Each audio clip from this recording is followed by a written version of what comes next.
Oh, what do we have here? Looks like we're getting these doors ready to be painted. I see the sanding pad out, some sanding papers, a little sand paddle, a sponge sander, and yes, that's because this whole inside is going to be repainted, painting everything inside, all the doors and frames, all the ceilings, all the walls, all the baseboard, all the closets, everything like that.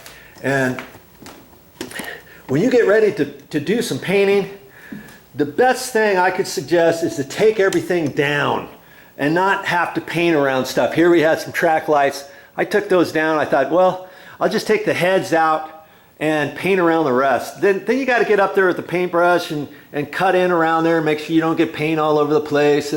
And you can't just run your roller, boom, boom, boom, be done.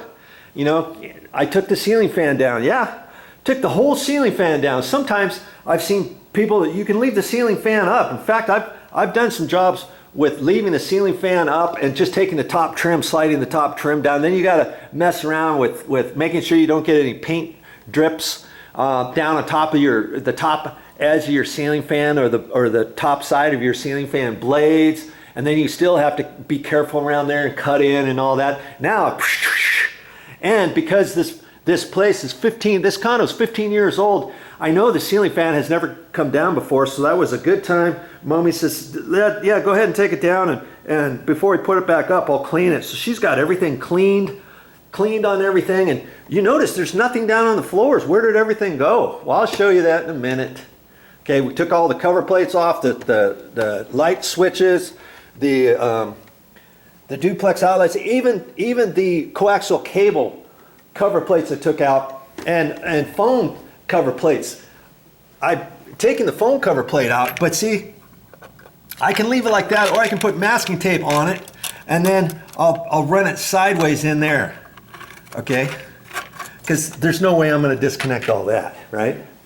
Okay, and then I got all the cover plates. Mommy's going to clean those, and they're all sitting over here. And I've already scratched off any paint that was on the edges of those. Some of them there was paint on edges, some of them there weren't. And then I marked up whatever ones were broken. I wrote those down on a list, and if they were Navajo white instead of white covers. See, look at this cover. This cover is slightly different color than that. See, it's kind of hard to tell.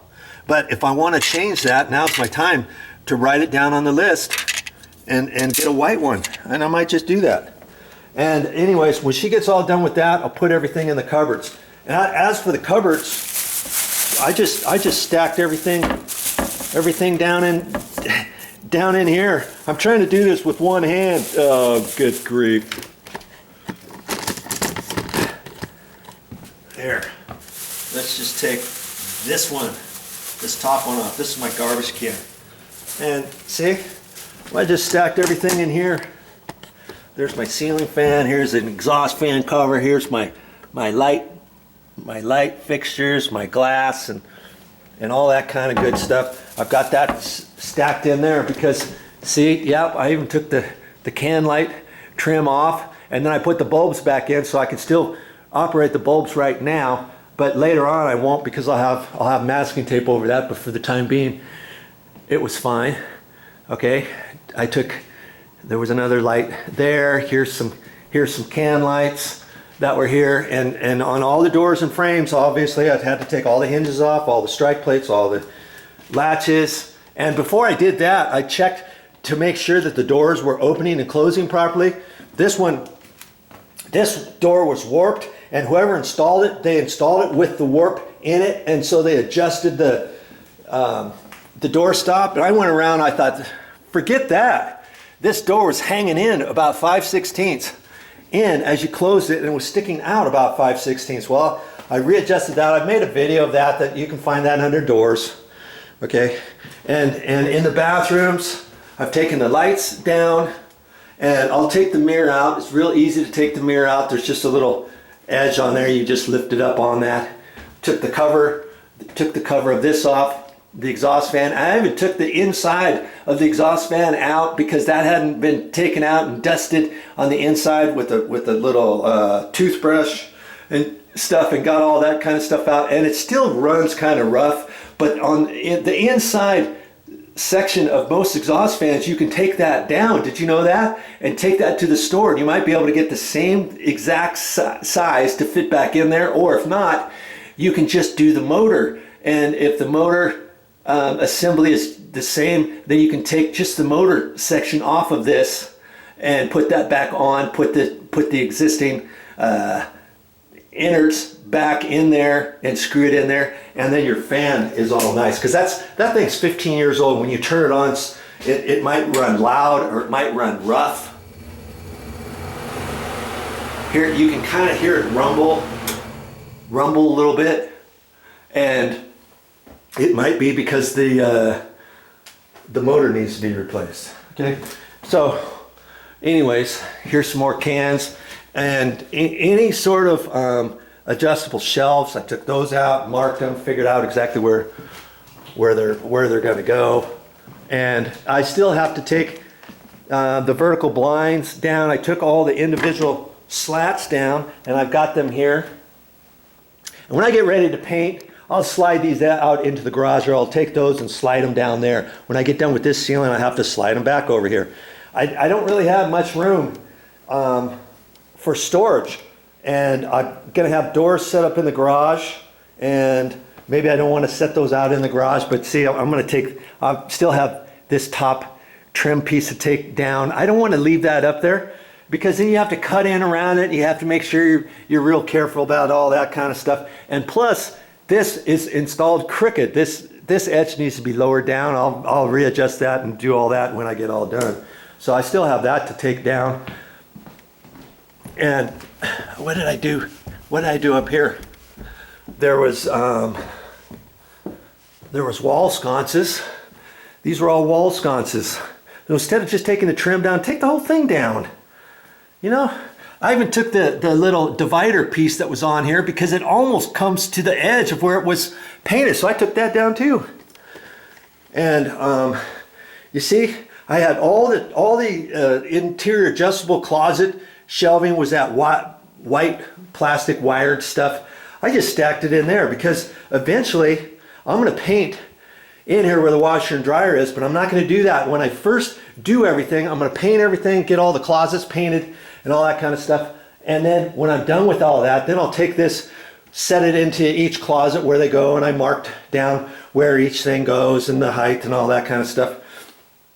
And then I'm going to paint this as one little project before we move in here, mind you. But the dryer is pretty light, so I'll take some cardboard, put it on there and slide it out of the way. Get it over in here. Then I'm going to leave the washer in this room, yeah, because it's so heavy, and I'm here by myself, and I'm not going to start dragging it and getting it on the carpet edges. I mean, we'll see. We'll see. I don't know. I don't really think I want to mess with that. If I don't want to mess with it, I can have the dryer out of the way, paint this little section over here, okay, and then slide the washing machine over, all the way over here to the right, and then paint the rest of the room. I could do that if I don't want to move the washer, okay, if I'm here all by myself. If I get somebody else out here to help me, then maybe I'll lift it and muscle it out and stick both the washer and dryer here. This carpet is fairly new. It's probably 3 or 4 years old. It needs to be stretched and stuff. You can see there's wrinkles in here. See? Right in through here. And in each room, there's different things that need to be done. And so I'm going to have a guy come out here and stretch the carpets. But I don't want to take the washer and start dragging it on this carpet and messing up the carpet, or one of the wheels is bent and maybe it's got a little grease on it, and I pull it on the carpet. Oops! Now I got a big old greasy mark. Thank you very much. That I have to clean up. You know, I even took the towel bars down, and here there was a towel ring. They had a little cabinet here from before, but if there was one there, I would have taken that down. And exhaust fan down, the light fixture down, cover plates off. This room is all ready to be painted, other than pull this down. I still have to prep the walls and fill up nail holes and all that kind of stuff. So I'm not 100% ready just yet. But see, in the closet, the shelves were here, and I thought, man, maybe I should just leave the verticals up and paint around them. But by the time I do that, I could have just taken this out, done it right, got them all adjusted properly. Some of these didn't have plastic anchors. Some of the plastic anchors came out. Some of the screws were just spinning, and so I marked them, the tops, you know. And before I paint, before I call this good, I'm gonna measure everything. You know what I mean? Write it down on a piece of paper and that kind of stuff, and get it done. And you notice there's still smoke alarms up here. So I didn't want to take the smoke alarms down until I got ready to paint, okay? Because we may not be painting this ceiling for another, 4 or 5 days. And I want the smoke alarms to be up here as long as possible in case anything ever happens. Wouldn't that be something if I took all the smoke alarms out and then somehow there was a fire in here and none of the smoke alarms went off? And granted, the place is empty, but still, I'll take the smoke alarms down when I get ready to paint, okay? That's just how it is. That's one more thing I've got to remember to do. Yeah, lots of things that I still have to remember to do. I took the cover off of the air return. Initially, I was just going to take the outside trim piece, fold it up and pull it, and just pull that section off and leave the trim around it. But then Mommy says, why don't you take that off so I can clean it? It was only installed with 4 little screws, sheet metal screws, and I took that off, and now it's going to be easy to paint that, and we can clean that whole thing out and see the size of the filters and all that kind of stuff, and be ready with that. And so when I was up there, I vacuumed off the top ledges of this, and I was able to do that because I was up there. Okay. Now here in the master closet, again, closet poles, shelves. Initially, again, I was just gonna leave the top trim pieces, and then I thought, just take the whole thing down. So I marked the tops of this. And I'm going to make a little map, and I'm going to measure it from the ceiling on down and see where these go. Because see, this one doesn't go all the way to the wall, so I'll measure off the wall, however far, and write that down on my list so that when I go ahead and get ready to put that top piece up, I'll know exactly where to put it. You know what I mean? And then on these, the bracket actually went all the way down to here, the verticals. But they only put the screws in from there. There was no screws at the bottom, and they were just ding, ding, ding. And so I thought, hey, I'll put screws in there when I get ready to install that back. And the top, they didn't hit any of the studs in the wall. They just used the screw holes that were in the track, and they put Molly's toggle bolts up in there. And then I had to take those out. Some of those were a pain because they haven't been taken out for 15 years, and some of them were rusty and stripped on the back side, and the wing nut wasn't stuck on there properly. So I'm thinking phooey on putting this back up with the same thing. I'll find out where the studs are, and then I'll pre-drill a hole in that top piece, and this area will be mounted with 2 screws, and this will just be on the back side, and I just put caulking on the trim piece. Then I don't have to mess with that. 5 toggle things. I mean, have you ever installed those? They're a pain in my rear, and they're so long, and it just takes forever, and you don't really need them. Here, see, they put 5 more up there. And there's probably 2 studs. Within that bay, there's at least 2 studs. Here, they found the studs, and so they didn't have to put any toggles or mollies. It took them a while to find them, boom, boom, boom, boom, boom. But there, they found a stud there, and one right there, and one in the corner. So, kaboom. And so it was easy just to take the stuff off. And all of that, here I had another ceiling fan, another trim piece that was up there. And speaking of those return air registers, it looks like there's already getting some dust buildup on that.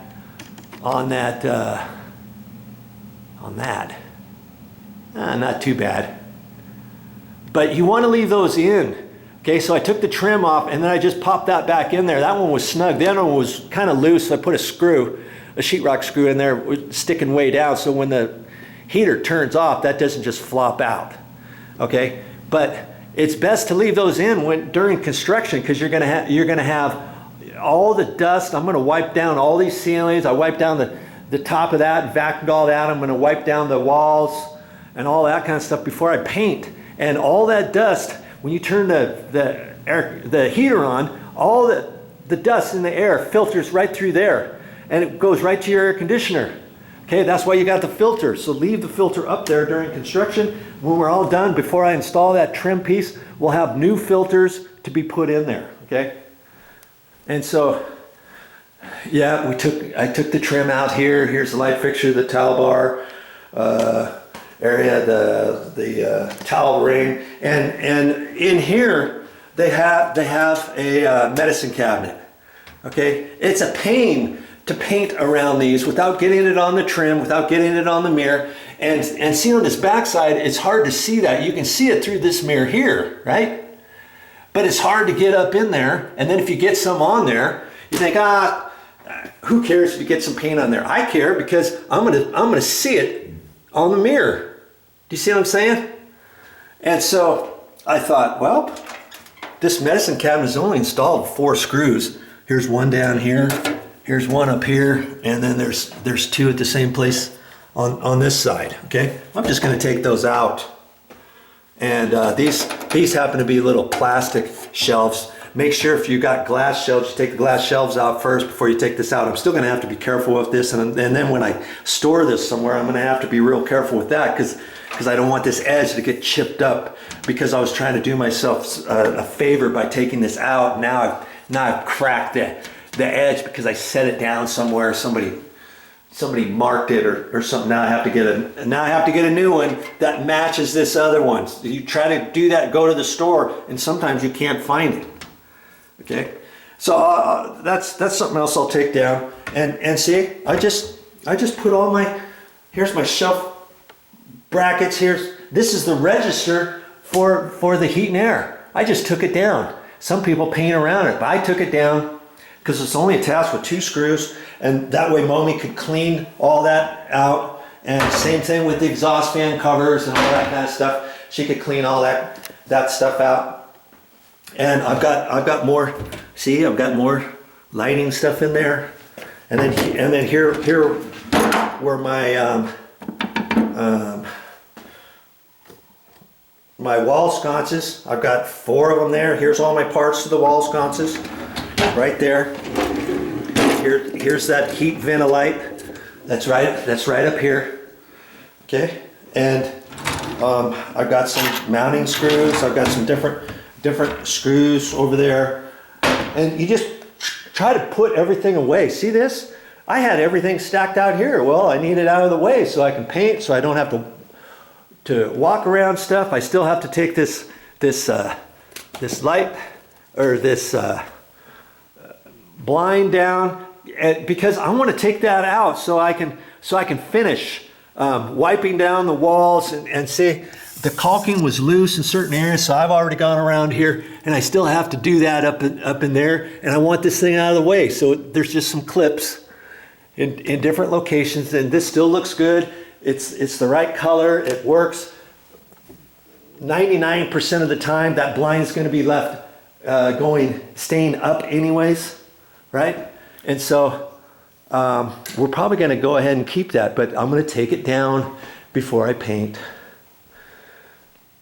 And there's lots of other things to do, and I'll make another video on prepping walls before you paint them and stuff. But this is just taking all the fixtures down, and getting it ready. Isn't this going to be a lot nicer and easier to get all the paint done up here? Yeah, I'm gonna have to get an extension ladder and lean that up there to paint the skylight well. And extension ladder, set the extension ladder up that way, set it up that way, because I've got an 8-foot ladder, and it's not going to do me, is it? I've still got more stuff I've got to do. And see, here we've got the thermostat. I'll pull that off of the wall and let it dangle. And did you know most electrical companies where you pay your electricity bill, call them up and ask them, hey, do you guys provide and install new thermostats? Lots of them will. They'll come out. Well, I say lots. I know around here they do, and different counties and cities do it. So call up yours and ask them, because maybe it'll be a new type of register that'll work better than your old one. Maybe your old one is all decrepit and it's not working very well anyways, and it's half fallen off the cover, and you're not sure how to work it 100%. Well, they'll come out and they'll install a new one for you. And incidentally, the one that we got, Mommy can run it over her phone. So if we're out of town, she can monitor the heat and air. She can turn it up, she can turn it down, she can turn it off, whatever. And then that also gives the electricity company the chance to override your system in the middle of summer. Maybe they shut it off periodically during the day so that they have enough power on their grid to run all of the other houses, let's say. And so periodically, maybe in the middle of the day, your air conditioner will go off, for 15 minutes, and they'll turn it back on or whatever. And then if you're at home and if you notice, hey, your air is off, how come you can, I think she can override that system too. Okay, so there's a thought for you when it comes to installing a new thermostat. You don't have to go to the store and go buy one and then figure out how to install it yourself and all that kind of stuff. Just call up your electricity company first. They might be able to do it for you at no cost. So that's what's going to happen here. But I'm gonna probably take this off the wall anyway so that I can paint closer, because I'm not sure on their base if it's as wide as this base, and I'd hate to just paint around this and then when they come out they take this one off and they install their new one, and oh shoot, now I'm half an inch short on that edge and 1/8 of an inch short over here, and now I've got to get the paint out and touch it up and all that. Hey, it's not the end of the world if that happens, but I'm going to try to see if I don't have to do that at all. I'll just have it dangle. Then I'll put masking tape around it and stuff, just on the particular day that I'm doing it, let's say. And the unit will still work, right? And let it dangle and then move it and paint around it and leave it there. And then if I have, worst case scenario, if I have to reinstall it, I will. Put the mounting screws back in before the electrical company comes out here where you pay your electricity bill, okay? And then we'll have them install it. I don't want them, Mommy was saying, well, let's just have them come out right now and install it. No, I don't want to do that. Then I have to paint and cover that with masking tape or cut around it, or maybe it gets damaged, or now it's just something in the way, okay? So that was my thought on that. I'm going to wait until I get done with painting before they install the new one. If you notice this handrail too, hey Joe, what are you going to do with that? Are you going to paint that in place? Of course I'm not. I'm going to take that down. I haven't taken it down just yet, and we're going to replace these with the brushed chrome ones. If they don't have the nickel, I doubt if they'll have the nickel color, but brushed chrome will look fine. And they have these at the store, so that's another thing I'm going to have to take to the hardware store so I can get some more of these. And then I'll take this out. After I get the doors all done, once I take that out, I'll put that in the garage, and then I can sand it, I can prep it, I can wipe it down. There's a couple little marks on it that I'm going to fix. I'm not going to just put caulking over that. I'm going to get some wood putty and then sand it, do a good job with it, prime it, and all that kind of stuff. That's the last thing I want, is to see any imperfections on a smooth handrail or anything like that. Then I can flip this upside down. I can paint the back side, because see, when you put your hand on there, you're gonna feel the edge too. So make sure the bottom edge is all nice and smooth too, and get it nicely pre-finished and paint it to the best of your ability on that as well, okay? And then after you get it installed, worst case scenario, if you have to touch up anything, you can do it after you get it in place. But try to get it all before you put it back up there. See, I can see some imperfections here, some scratch marks. When I get my water putty, I'm gonna use Bull Durham's. It's just called Durham's Rock Hard Water Putty, and I'm gonna use that for my putty. I think you don't have to use that, but you can get a whole can of that for really cheap, and it sands down really good and it paints up good. And if you don't want to use regular wood dough, but I would not caulk these. If you caulk that, there's no way you're going to get it perfect, and then it's going to dimple, and then you're going to see the outside edges of the caulking. You won't be able to sand the caulking. There's a time and place for caulking. Okay, remember that.